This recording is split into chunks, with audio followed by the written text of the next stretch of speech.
Dice así la palabra de Dios en Segundo de Reyes, capítulo 5, vamos a leer hasta el versículo 19.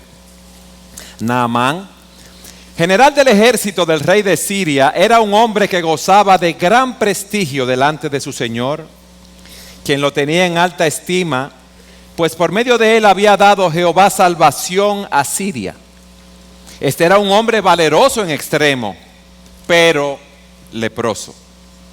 De Siria habían salido bandas armadas que se llevaron cautiva de la tierra de Israel a una muchacha, la cual se quedó al servicio de la mujer de Naamán. Esta dijo a su señora: si rogara mi señor al profeta que está en Samaria, él lo sanaría de su lepra. Naamán fue y se lo relató a su señor diciendo: esto y esto me ha dicho una muchacha que es de la tierra de Israel. Y el rey de Siria le respondió: está bien, ve y yo enviaré una carta al rey de Israel. Salió pues Naamán llevando consigo 10 talentos de plata, 6,000 piezas de oro y 10 mudas de vestidos. Y también le llevó al rey de Israel una carta que decía: cuando recibas esta carta sabrás por ella que yo te envío a mi siervo Naamán para que lo sanes de su lepra. Luego que el rey de Israel leyó la carta, rasgó sus vestidos y dijo: ¿acaso soy yo Dios que da vida y la quita para que éste me envíe a un hombre a que lo sane de su lepra? Considerad ahora y ved cómo busca ocasión contra mí. Cuando Eliseo, el varón de Dios, oyó que el rey de Israel había rasgado sus vestidos, envió a decir al rey: ¿por qué has rasgado tus vestidos? Que venga a mí y sabrá que hay un profeta en Israel. Llegó Naamán con sus caballos y su carro y se paró a las puertas de la casa de Eliseo. Entonces Eliseo envió un mensajero a decirle: ve y lávate 7 veces en el Jordán, tu carne se restaurará y serás limpio. Naamán se fue enojado diciendo: yo que pensaba, de seguro saldrá enseguida y puesto en pie invocará el nombre de Jehová su Dios, alzará su mano, tocará la parte enferma y sanará la lepra. Abana y Farfar, ríos de Damasco, ¿no son mejores que todas las aguas de Israel? Si me lavo en ellos, ¿no quedaré limpio también? Y muy enojado se fue de allí.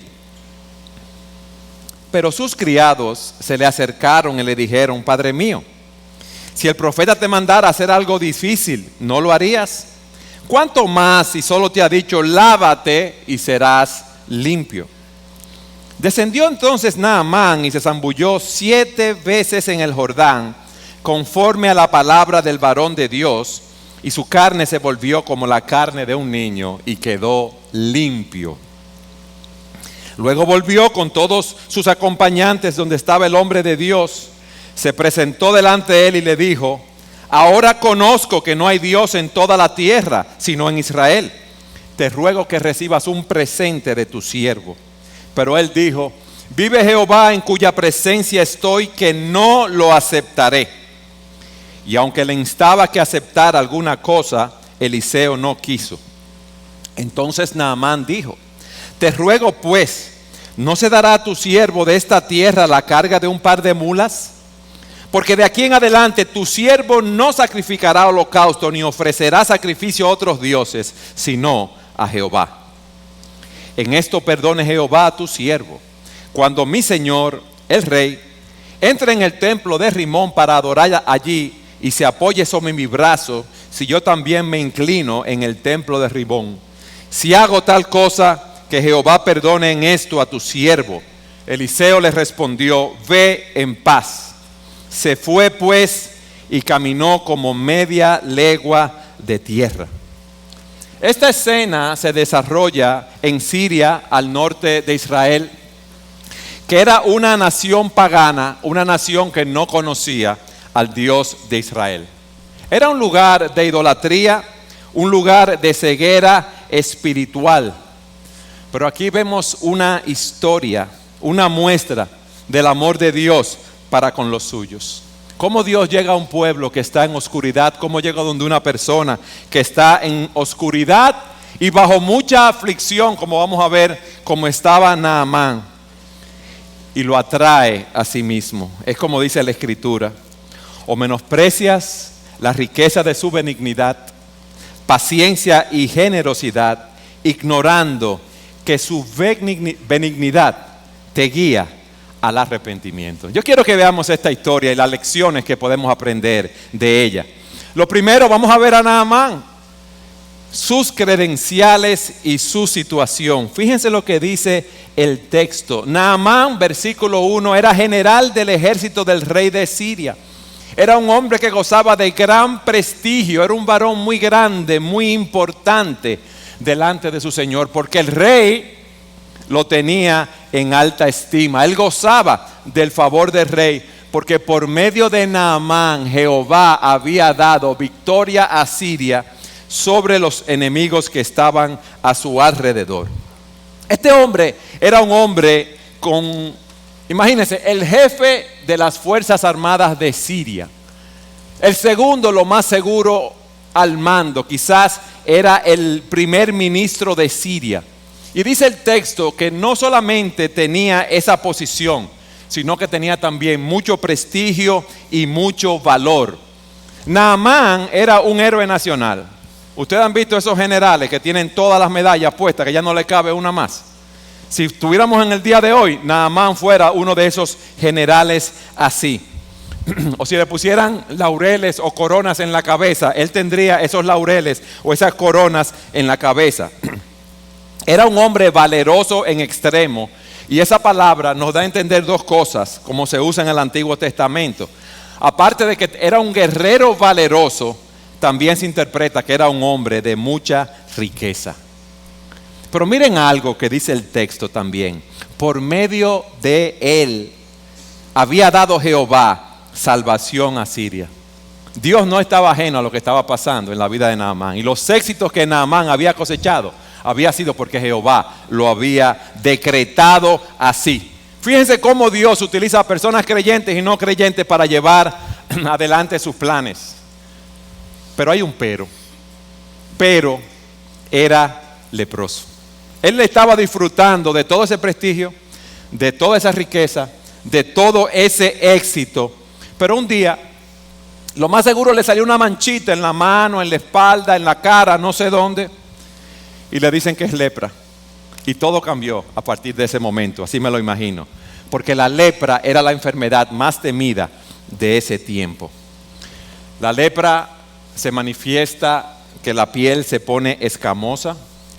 Las personas, esas escamas se convierten en llagas sucias. Eso se convierte en úlceras porque hay poco riego sanguíneo. La piel alrededor de los ojos, de las orejas, empieza a llenarse de protuberancias. La cara de la persona empieza a parecerse con muchos pliegues a la cara de un león.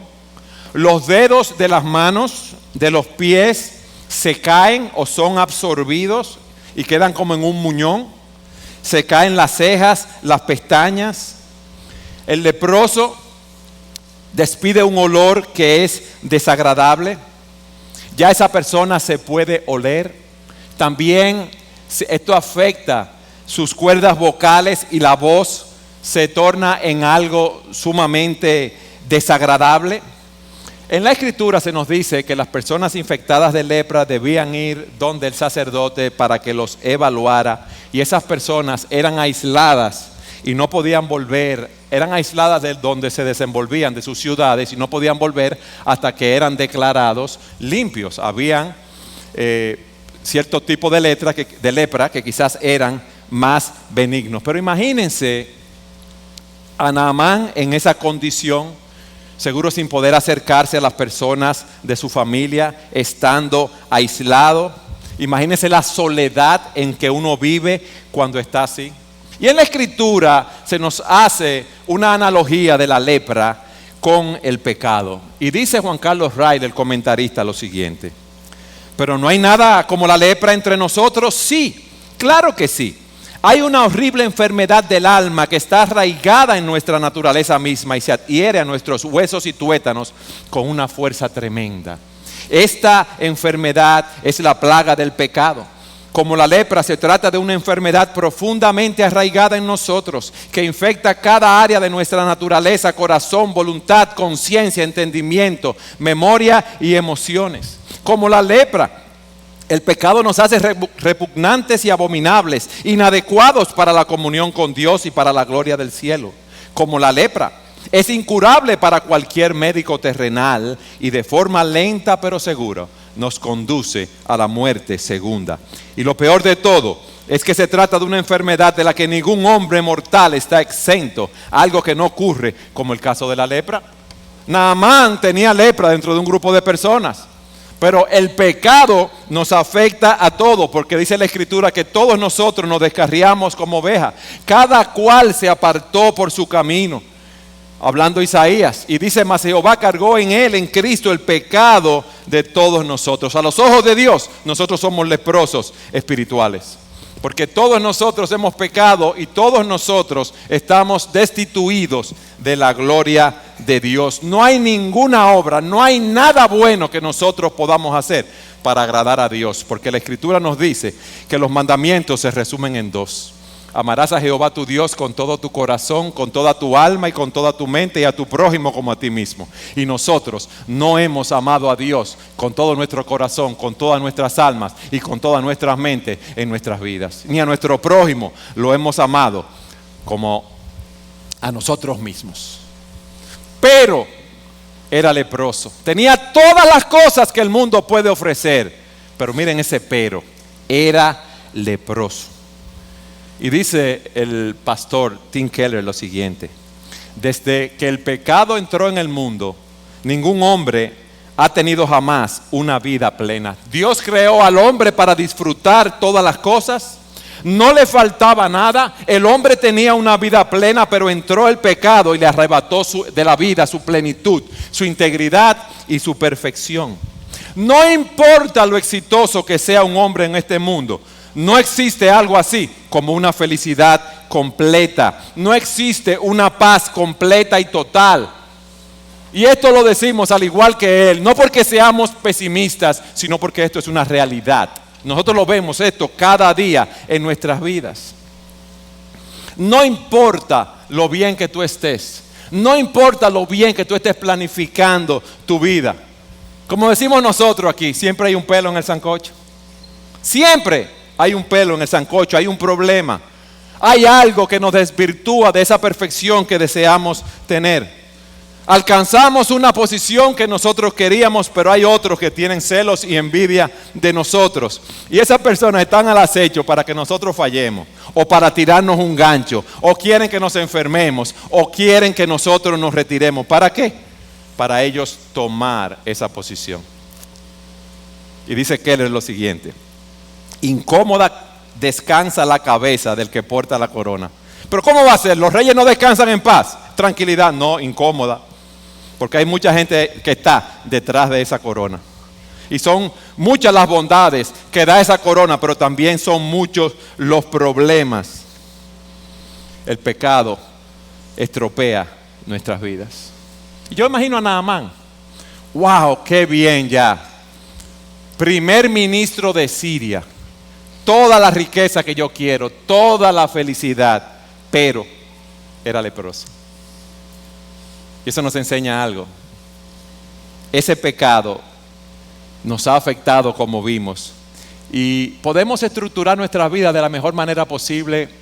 Queremos organizarnos, podemos ir a los mejores colegios, podemos tener todo el dinero que nosotros soñemos tener. No importa qué tan inteligente o qué tan poderoso nosotros seamos, siempre habrán situaciones internas y externas que nos van a afectar. Y eso le pasó a Naamán. Oye, esa manchita ahí, Naamán. Mi amor, mira esta manchita que es. Llámame al médico de aquí. Es lepra. Y todos nosotros tenemos esa lepra espiritual. Lo segundo que vemos en el texto es la cura prescrita para Naamán. Versículos 2 y 3. De Siria habían salido bandas armadas que se llevaron cautiva de la tierra de Israel a una muchacha, la cual se quedó al servicio de la mujer de Naamán. Esta dijo a su señora: si rogara a mi señor al profeta que está en Samaria, él lo sanaría de su lepra. Los sirios hacían incursiones en otros países, habían tomado a una joven como esclava. Esa joven trabajaba en la casa de Naamán y esa joven sabía dónde él podía encontrar el remedio para curar su lepra. Era algo que Naamán, que su esposa, que el rey de Siria desconocían. Naamán está aquí con toda su gloria, humillado por su enfermedad. Y miren, él tenía que estar sumamente desesperado para hacerle caso a una joven cautiva que habían traído de Israel. Ya seguro Naamán había probado con todos los médicos, con todas las personas que sabían algo allí en Siria y en las regiones vecinas, me imagino yo. Y esta le dice, si rogara a mi señor al profeta que está en Samaria, él lo sanaría de su lepra. Yo quiero que veamos aquí la bondad de esta joven. Si a usted lo toman y se lo llevan cautivo, lo sacan de su casa, óigame bien, como hicieron con ella, para llevársela cautiva en esas invasiones, lo más seguro era que mataban a todo el que estaba ahí. Puede ser que ya hayan matado a sus padres delante de ella. Puede ser que esos soldados, que eran hombres sumamente rudos, le hayan hecho muchas cosas a esa joven. Puede ser. Ella nunca iba a ver a su familia si había quedado viva. Ella nunca iba a volver a su tierra, Israel. Ella nunca iba a ver a los seres queridos que estaban vivos. Ella iba a ser una esclava. Ella iba a estar al servicio de la esposa de Naamán, en la casa de Naamán, el tiempo que fuera necesario. Ahora, ¿cuál sería tu actitud si tú tuvieras esclavo o hubiese una persona que te hubiera hecho ese daño? Tú ves a Naamán ahí con su enfermedad, cómo está llenándose de llagas, cómo la cara se le va transformando, cómo quizás los dedos de las manos, los dedos de los pies, las cejas y las pestañas se le caían. ¿Qué es lo lógico en una persona? Oye, qué bueno. Mira, ay, ahora se le cayeron 2 dedos, qué bueno, ahora que se le caiga la nariz. Eso es lo que uno pensaría. Yo sé quién puede sanarlo, pues yo me voy a quedar callada para que él se caiga en pedazos aquí, para que él vea que él no es nadie. Ella no devolvió mal por mal, sino que ella testificó de la gracia de Dios a pesar de una situación tan difícil.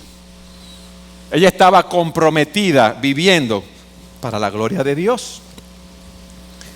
Y así como esa niña fue usada, así todos nosotros podemos ser usados. Nadie es tan bajo, tan insignificante en el reino de Dios que no tenga oportunidades para ministrar la palabra de Dios. Yo no sé la situación tuya, pero no importa en la situación en la cual tú te encuentres, tú debes buscar las oportunidades para servir al Señor, las oportunidades para tú bendecir a otras personas. A Naamán, ella le dice, en mi tierra hay un profeta que te va a sanar. Entonces, ¿qué hace Naamán? Versículo 4, él prepara un viaje para Israel. Fue y se lo relató a su señor diciendo, esto y esto ha dicho una muchacha que es de la tierra de Israel. Yo voy para allá huyendo. El rey, él hizo su bultico con su motete y me voy. Porque ya ahí él no tenía esperanza. Siria le podía dar mucha educación, mucho poder, mucho prestigio, pero no podía limpiarlo de la lepra que tenía. Siria no podía sanarlo. Él estaba indefenso. Ese hombre tan poderoso no tenía nada como enfrentar esa enfermedad. Él estaba condenado a estar aislado, a morir con esa enfermedad sin poder hacer nada. Y él va donde el rey de Siria y le da la noticia. Fíjense que el rey, aún con todo su poder, no podía sanarlo. Y el rey, para ayudarlo, versículo 5, le dice que le va a dar una carta para el rey de Israel. Pero miren lo que dice también allí, que Naamán salió llevando consigo 10 talentos de plata, 6,000 piezas de oro y 10 mudas de vestido. Los comentaristas difieren al decir cuál era el valor de todo esto. Naamán cogió y metió mucho dinero para él llevárselo. ¿Por qué? Pues yo voy a pagar para yo ser mejorado, para yo ser sanado. Yo tengo dinero, yo voy a la clínica que sea, no importa, yo la pago. Pero para él no había cura con ningún medio humano. Y los comentaristas difieren en la cantidad de dinero, y a mí me dio curiosidad. Algunos dicen que eran como $80,000. Yo tomé ese dinero. Otros dicen que es como $500,000. Yo tomé ese dinero, el peso de la plata del oro y lo multipliqué por el valor del oro y la plata al día de hoy. Unos comentaristas dicen que era como $80,000. Otros dicen que era como $500,000. Otros dicen que era como $1,300,000. A mí me dio como $1,400,000. Ahora, ese es un dato aislado que no tiene que así. Pero fíjense cómo él coge de todo su dinero, mucho dinero, para ir a comprar su sanación. Pero no solamente eso. Dice el versículo 6 que él lleva una carta del rey de Israel que decía, del rey de Siria para el rey de Israel que decía: cuando recibas esta carta sabrás por ella que yo te envío a mi siervo Naamán para que tú lo sanes. ¿Podía el rey de Israel sanar a Naamán? No. No había nada ni nadie que pudiera ayudarla. Y es verdad que le manda esa carta, quizás para que supieran el rango, el prestigio que tenía Naamán allí y lo trataran de acuerdo a ese prestigio. Pero también había algo interesante. Miren, en Siria los sacerdotes y en las naciones circundantes trabajaban para el rey. Él era que los mantenía. Y el rey de Siria quizás pensó, bueno, déjame mandarle una carta al rey de Israel para que ese profeta, que debe ser un empleado, como los sacerdotes que están aquí, sirva y lo sane a él. Pero él se le olvidó algo, que Israel era el único lugar donde el profeta de Dios no trabajaba para el rey, trabajaba para Jehová de los ejércitos, el creador de los cielos y de la tierra. Que es un Dios que nosotros no podemos manejar a nuestro antojo, que no es un Dios al cual podemos comprar ni manipular como a nosotros nos parece. Él es rey, Él es Dios y Él hace todas las cosas conforme a su voluntad. Esa cartica no iba a servir de mucho. Fíjense que la joven le dijo: hay un profeta allá, y si ese profeta ruega, él va a ser sanado. Cuando el rey de Israel recibe esa carta, miren lo que dice: ¿acaso soy yo Dios que da vida y la quita, para que éste me envíe a mí a un hombre que lo sane de su lepra? Considerad ahora y ved cómo busca ocasión contra mí. Él está diciendo: esto es un gancho. ¿Y cómo va a ser que yo voy a poder sanar a un hombre que tiene lepra? Y debe ser una lepra muy complicada, muy avanzada, que me lo están mandando a mí. En ese tiempo ellos mandaban la carta y solamente decían lo que querían. Entonces quien llevaba la carta le explicaba a la persona: mira, esa sanación de la lepra va a venir a través de Eliseo. Eso fue lo que a mí me dijeron. Me imagino que le dirá Naamán al rey.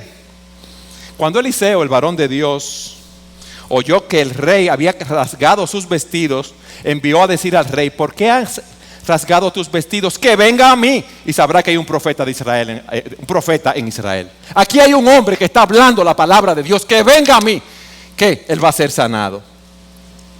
¿Qué hemos visto hasta aquí? Naamán, sus credenciales, su situación, la cura prescrita por Naamán, por la sierva que trabajaba en su casa, que fuera allí donde el profeta. Yo quiero que veamos en tercer lugar la reacción de Naamán cuando él va donde Eliseo.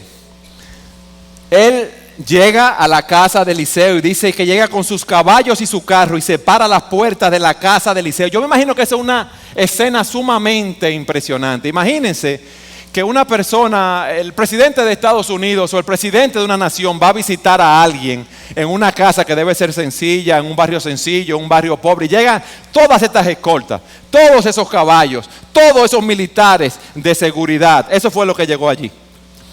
Y él va a la casa y piensa: oye, el profeta va a salir, él va a agitar su mano sobre el área de mi lepra y yo me voy a curar. Pero ¿qué pasa? Cuando él llega, Eliseo lo que hace es que le manda un mensajero. Eliseo no sale de la casa. Imagínese usted que él llega con todo ese grupo, todas esas personas ahí al frente de la casa. Y el profeta: dile que yo estoy aquí. Y él dándole mente de la manera milagrosa como él iba a ser sanado. Y Eliseo le manda un siervo, un mensajero, y le dice: mira, no te apees, quédate ahí tranquilo. En el carro sí, si no te apeas. Mira, ve y lávate en el río Jordán 7 veces. Imagínense a un general, a un primer ministro, un hombre acostumbrado a dar órdenes, que le digan eso. Parece algo grosero, ¿verdad? que Eliseo parece una descortesía. Pero le digo algo, a los ojos del mundo, Naamán podía tener mucha pompa y mucho prestigio, mucho dinero y mucho poder, pero a los ojos de Dios era un leproso, era un pecador, era un hombre que iba camino a una condenación eterna, como todos nosotros, como todo hombre que no tiene a Jesucristo en su corazón, con prestigio, con poder, con todo, pero era un leproso.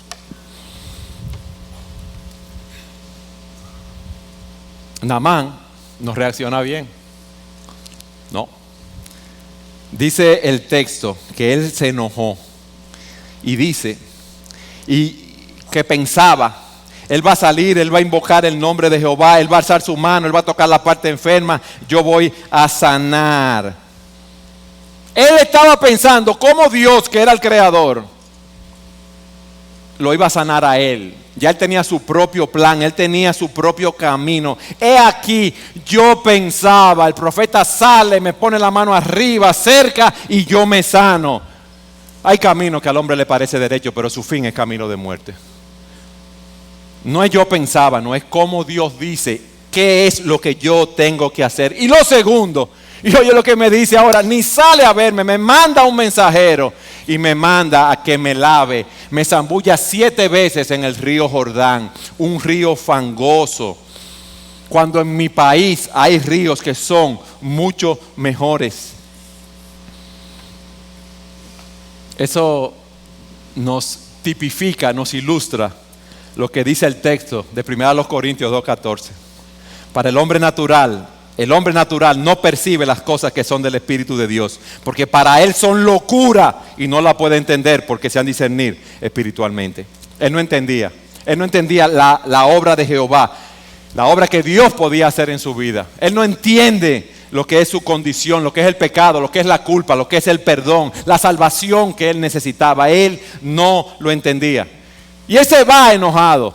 Pero miren qué interesante que los siervos de él le dicen, Padre mío, si el profeta te mandara a hacer algo difícil, ¿no lo harías? ¿Cuánto más si solo te ha dicho, lávate y serás limpio? Si te hubiera pedido algo difícil, una gran hazaña, tú estarías dispuesto a hacerlo. Pero él te ha pedido algo sencillo. Ve y zambúllete 7 veces en el Jordán y tú vas a ser limpio. Es algo sencillo, ese es el evangelio.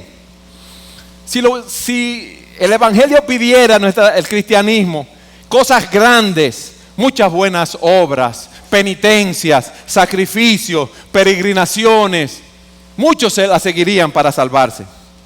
Pero aquí lo que le está pidiendo es fe en la palabra de Dios que lo iba a curar. Obediencia al mandato del profeta.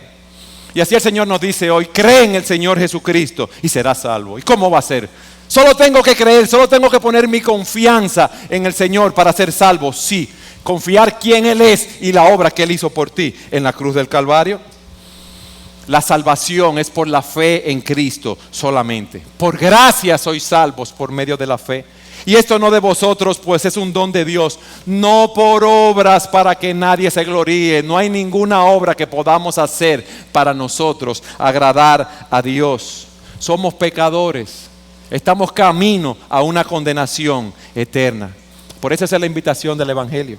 Cree en el Señor Jesucristo y serás salvo. Demasiado sencillo. Que me zambulla en ese río 1, 2, 7 veces y ya se me va a ir la lepra. Sí, ya se te va a ir la lepra. Ese es el camino de la fe, el camino de la humillación. Por eso es que él no quiere aceptarlo.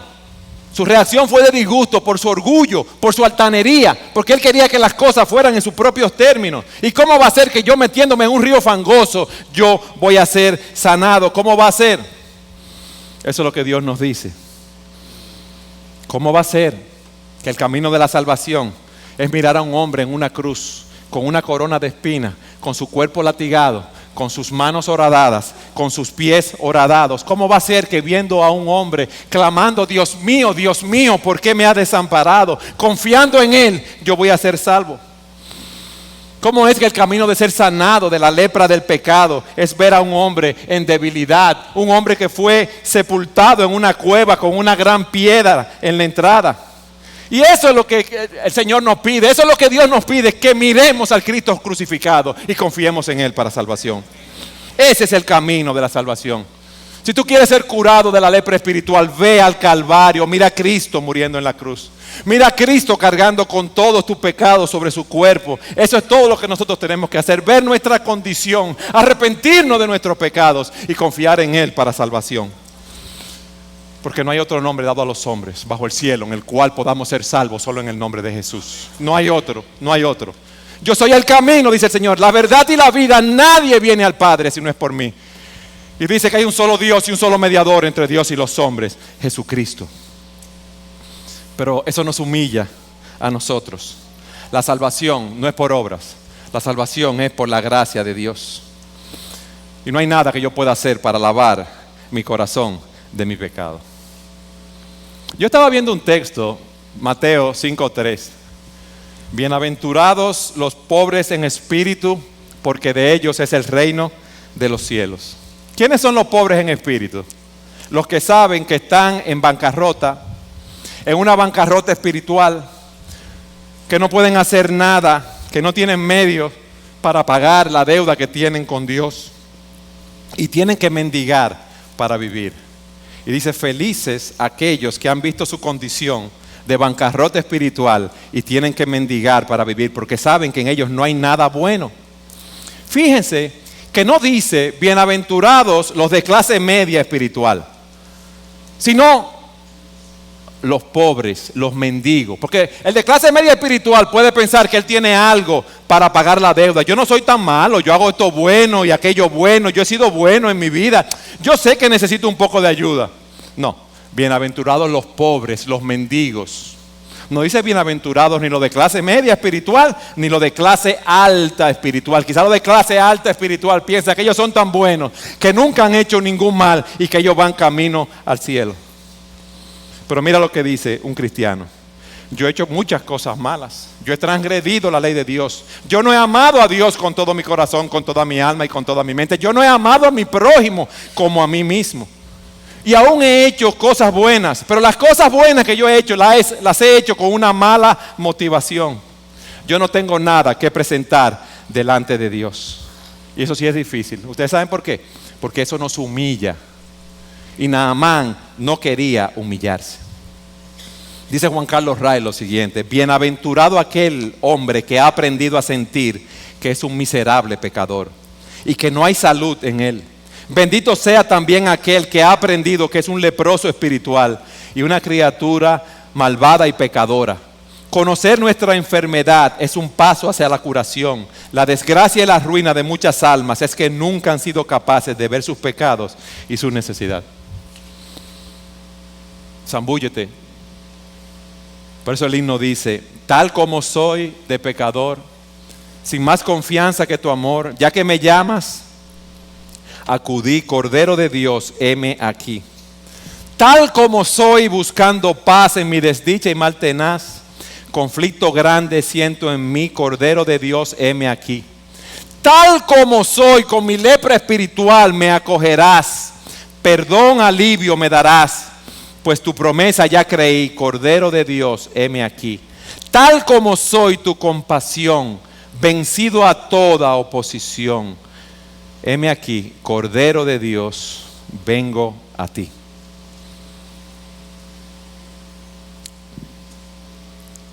¿Qué hizo Naamán en cuarto lugar? Versículo 14.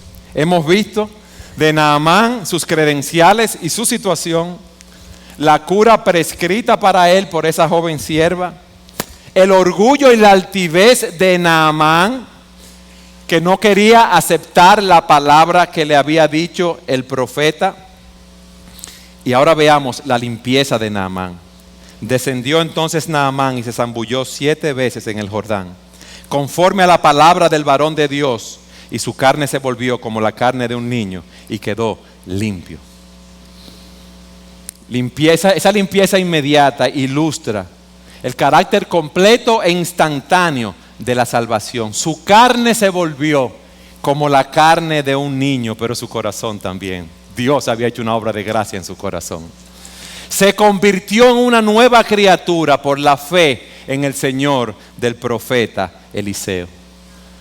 Él se había zambullido en ese río. Él había obedecido esa palabra después de mucha lucha, después de querer hacer su voluntad, después de humillarse, después de sentirse insultado, porque él se creía la gran cosa y la gran pieza, pero fue salvo.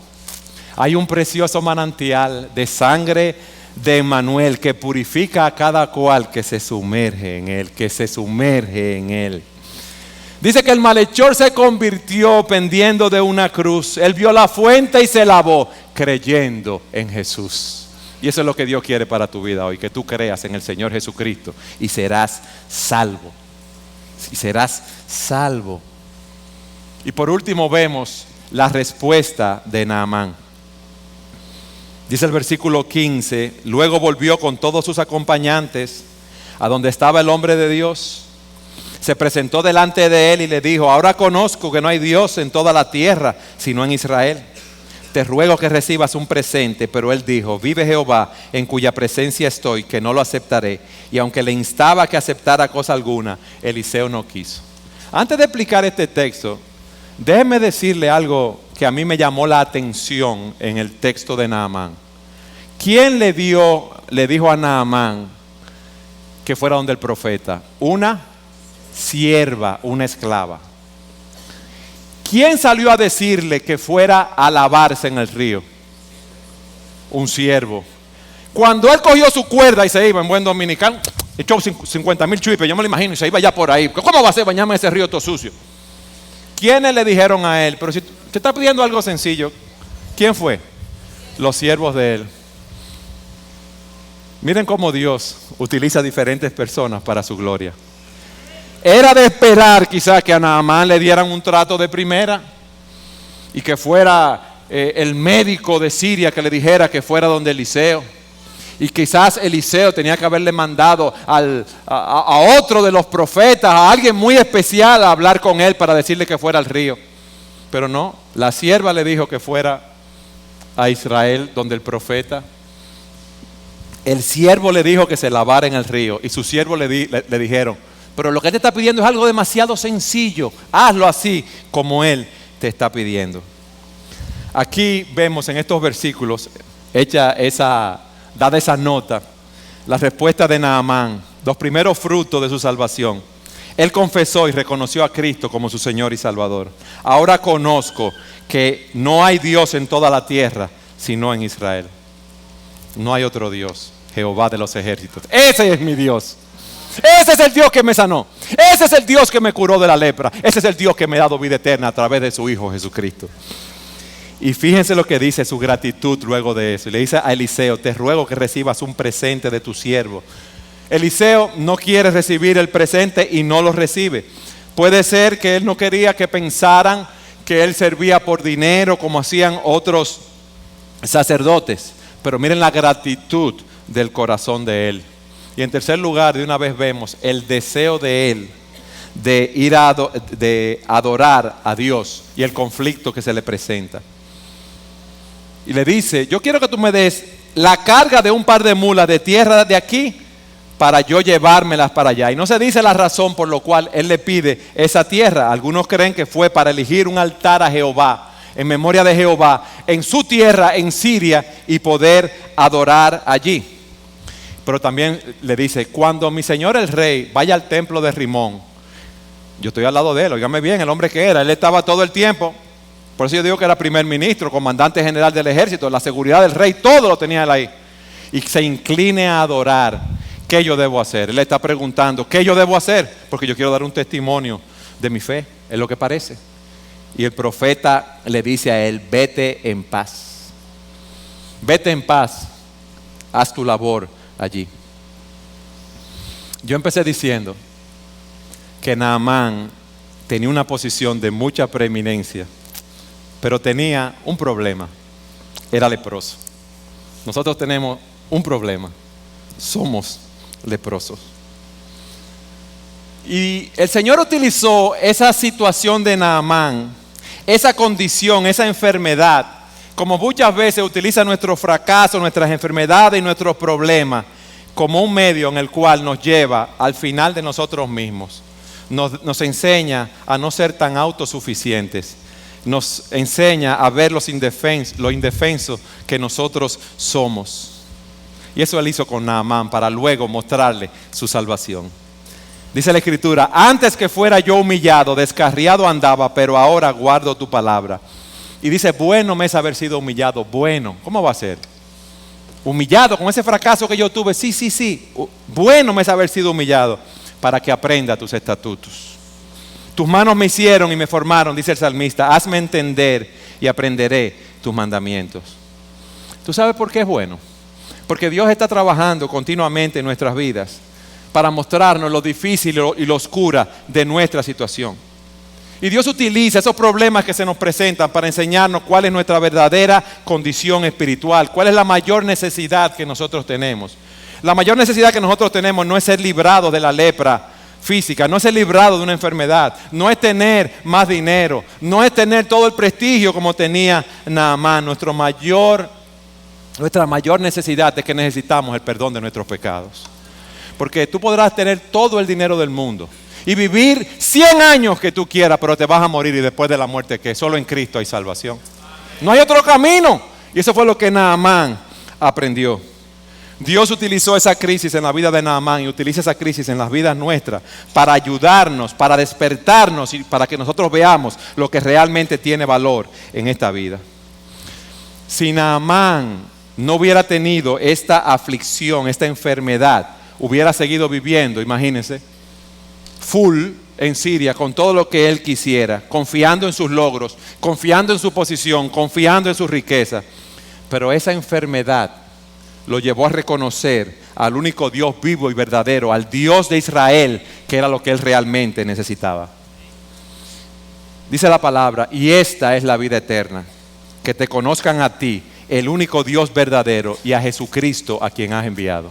Hoy estamos viendo la vida de Naamán por la obra que Dios hizo en su corazón. Y Naamán, no sé cómo habrá muerto, si de vejez o en la guerra o lo que sea, pero yo sé una cosa: él recibió al Señor y ahora está en el cielo en la presencia de Dios. ¿De qué le servirá al hombre ganar todo el mundo si pierde su alma? ¿O qué dará el hombre a cambio de su alma? ¿Qué tú vas a dar? Nada. Naamán no podía dar nada para ser curado de esa lepra espiritual. Pero en esta historia Dios nos ha enseñado cómo Él trabajó con Naamán de diferentes maneras, con diferentes personas, cómo utilizó la enfermedad. Todo esto para que nosotros veamos cómo Dios en su gracia salva a un pecador.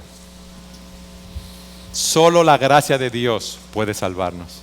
No hay nada en este mundo que pueda hacerlo. Y esa historia nos lo ilustra. Pero también vemos aquí un mensaje acerca de la soberanía de Dios, la soberanía de la gracia de Dios. Porque Él no limitó su gracia, su salvación a los hijos de Israel solamente, sino que Él salvó a gentiles como Naamán también. Dice Lucas 4:27: y muchos leprosos había en Israel en tiempo del profeta Eliseo, pero ninguno de ellos fue limpiado, sino Naamán el sirio. Él escogió a Naamán para hacer un testimonio de su gracia. ¿Qué tú vas a hacer? ¿Qué tú vas a hacer? Todos nosotros hemos pecado y estamos destituidos de la gloria de Dios. Todos nosotros tenemos esa lepra espiritual que es el pecado. Todos nosotros vamos camino a una condenación eterna. Y dice la Escritura, y repito: cree en el Señor Jesucristo y serás salvo. Ven a los pies del Señor en arrepentimiento de tus pecados. Ven a los pies del Señor confiando en Él como el único que puede salvarte para que tengas la vida eterna, el perdón de tu pecado y puedas vivir para la gloria de Dios.